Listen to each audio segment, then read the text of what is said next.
Fulham refuse to increase their bid for Scott McTominay. More midfield options linked, and Denzel Dumfries swap deal back on. These are some of the stories we will be discussing on this evening's show. But before we get into that, please do me a small favour. Smash a like on today's video. Subscribe to the channel if you're new. And let's get straight on into it. So I want to start the show off by talking a little bit about some of the midfielders that we've been linked to in the last half an hour or so. There's more names entering the mix. It's going to be silly season again.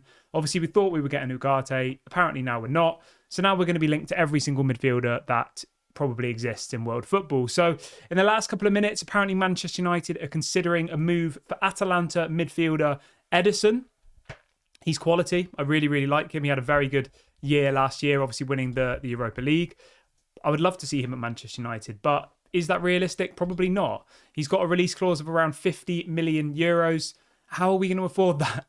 If we couldn't afford 60 million for Manuel Ugarte, then how do we expect to do a deal for Ederson? So, yeah, I would like to see him at Manchester United. He had a really good year for Atalanta, but I just don't think it's realistic. Obviously, he broke out into the Brazilian national team as well. I think he might have even taken Casemiro's place. So, yeah, he is kind of like the future of Brazilian football, isn't he? In the CDM position, 25 years of age, very, very good player. And I would absolutely love to see him at Manchester United. But I just think it's unrealistic. We were linked to him last season, I think, weren't we?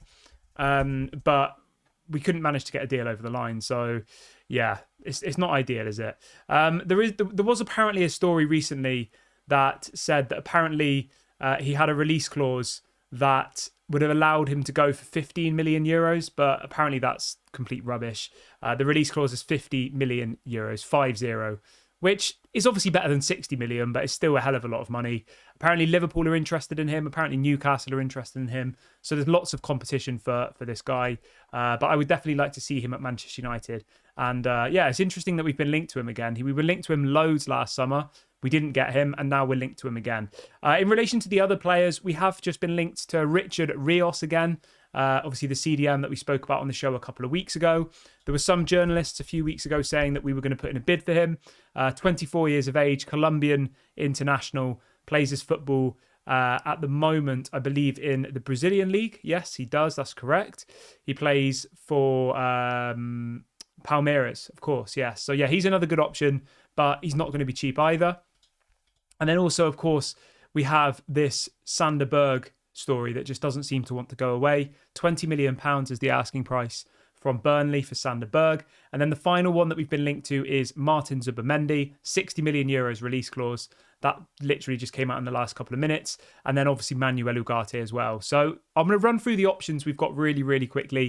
And then I want you to get your say in the comment section on who you want as the new CDM. So you have option 1, Manuel Ugarte for 60 million. Option 2, Martin Zubimendi for 60 million. You have option 3, Yusuf Fofana for around 25 to 30 million. Option 4, Sander Berg from Burnley for 20 million. Richard Rios from Palmeiras for around 30 million. And then the final one is, of course, Ederson from Atalanta for about 50 million. If I could pick any of them, I would go with Zubimendi, number 1 option, but 60 million isn't going to work. So I think the Richard Rios guy looks interesting. I think Andre from Fluminense looks interesting as well. I think we need to sign someone for around 20 to 30 million. That's probably our budget. And we'll talk about McTominay in a minute because that does not look particularly good. But if McTominay does end up staying, then I can't see us spending more than 20, 30 million on a midfielder. So maybe Sander Berg is a realistic option. Now, I know he's not the most glamorous name. I know some people were hoping for better and bigger, but that's just how it is at the moment. You know, we're so behind on selling players. They just don't want to leave. Lindelof doesn't want to go. He's not happy to take a pay cut. Eriksen won't be happy to take a pay cut. Like, we have so many people in this squad who are surplus to requirements, and they know they're surplus to requirements, but they're happy to just stay, be on the bench, earn their big wages, and then leave for free next summer. And this is something that Ineos can't repeat going forward. They can't make the same mistakes of what the Glazers did. We can't be rewarding old past it players with big money deals because they have no resale value, and then we find ourselves in this mess many years later. But I want you to let me know your thoughts in the comment section. Who should Manchester United sign as the new central midfielder? Get your comments in below. I'm always interested to see what other Manchester United fans have to say, so make sure you get them in. Moving on from that, though, I want to talk a little bit about Denzel Dumfries, because David Ornstein has been talking earlier on today, saying that apparently Denzel Dumfries will not sign a new contract at Inter Milan. Apparently he wants to join Manchester United, but it's only possible if Wan-Bissaka rejects West Ham. Obviously, there was this story last week that apparently United had been in talks with Inter Milan over a potential swap deal involving Wan-Bissaka in exchange for Denzel Dumfries. I still would much rather get Mazraoui. I think he's a much better option, personally. But the story just doesn't seem to go away. And obviously, David Ornstein is a very reliable journalist. And for him to put out this story at the moment, saying that effectively he wants to come to Manchester United, he's refusing to sign a new contract, and Inter Milan want to sign Wan-Bissaka, and Wan-Bissaka apparently wants to go to Inter Milan. Obviously, they've just won the Serie A. They're in the Champions League. Inter Milan are a massive club. I know West Ham are a big club in London, but worldwide, Inter Milan are a massive team, aren't they, with a lot of history. So I can understand Wan-Bissaka's position, but it does all depend on what the situation of the deal is. I don't really get very excited about the thought of swapping Wan-Bissaka for Dumfries, to be honest. I don't. It would just be kind of like a meh, you know? Whereas Mazraoui, I think, could genuinely improve our team. I mean, I might be wrong. Maybe Denzel Dumfries comes in and he does make a big difference, but I'm not entirely convinced by him. He's 28. I think he turns 29 in a couple of months. So, yeah, age isn't on his side, and he's going to be on big wages, probably a 4-year contract, and he will then be another player like the Erikssens, like the Lindelofs, who are in their 30s on big wages and don't want to leave. So for me, it's a no, but let me know what you think on that one.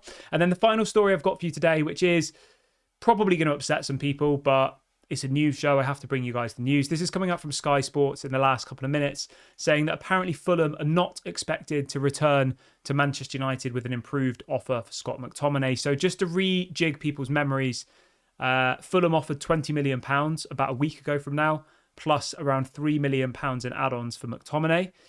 That bid hasn't been 100% rejected yet, but I think Manchester United have said they were hoping for more. Now, does this mean that Man United end up selling him for £20 million? Maybe. I do think that's very low. And like when you look at the market at the moment and you think that Conor Gallagher's just joined Atletico Madrid for, I think, 42 million euros, right? And Emile Smith-Rowe's just joined Fulham for, I think, is it 27 million plus add-ons?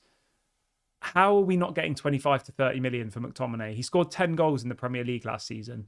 He started probably over 100 games for United over the last X amount of years. He's the first choice for Scotland. Like, he would do well at Fulham. And I don't really understand how Manchester United is still struggling to get the money that we deserve for our players.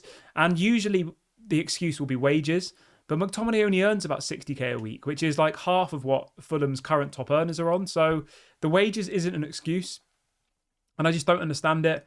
I think, as I've said to you guys before, it's going to take probably 3-4 windows for other clubs to stop seeing Manchester United as a joke in the transfer window. Like at the moment, they still see this United tax where if we want to buy a player, they add 20 million on top. And if we want to sell a player, they think they can get them for half of their market value. And that's how we've operated for the last 10 years. Our most expensive sale in the last 10 years was Dan James for like 29 million euros. Maybe not in the last 10 years, in the last 5 or so years. So, yeah, it's absolutely crazy. But would I sell McTominay for £20 million? If selling McTominay for £20 million means we can get a CDM, then yeah, I would sell him, to be honest. But that would be pretty disappointing if we literally have to sell McTominay in order to buy another player. Like, there must be some money somewhere that we can spend. We've saved £50 million off our wage bill so far this summer. Our wage bill was at around 220 million when the season ended, and now it's on about 170 million. So you'd hope that would have made some sort of a difference in our financial fair play situation. Obviously, letting Varane go, Martial go, Donny van der Beek, Mason Greenwood, probably some Brandon Williams. Like all of those players were on big wages, and we have literally saved like just under £1 million a week. So yeah, I would be pretty disappointed if we're like forced to sell McTominay for such a small amount of money just to buy another player. But then if you flip that on its head, he has got 1 year left of his contract. Do we want to give McTominay a new deal at the age of 28? Probably not. So, yeah, it's a really difficult one. But I want you to let me know, like, what would you do if you were Manchester United? Knowing that Fulham aren't going to put in another bid, they're not going to increase it. Would you accept the 20 million, or would you tell them to do one? Let me know in the comments section. I'm going to wrap the video up here. I'll be back live at 8:30 tomorrow for a longer live show. Have a great evening, everybody. Please make sure to smash a like before you go. Subscribe to the channel if you're new. This has been Daily Red Devil, and I'll speak to you all later. Bye for now.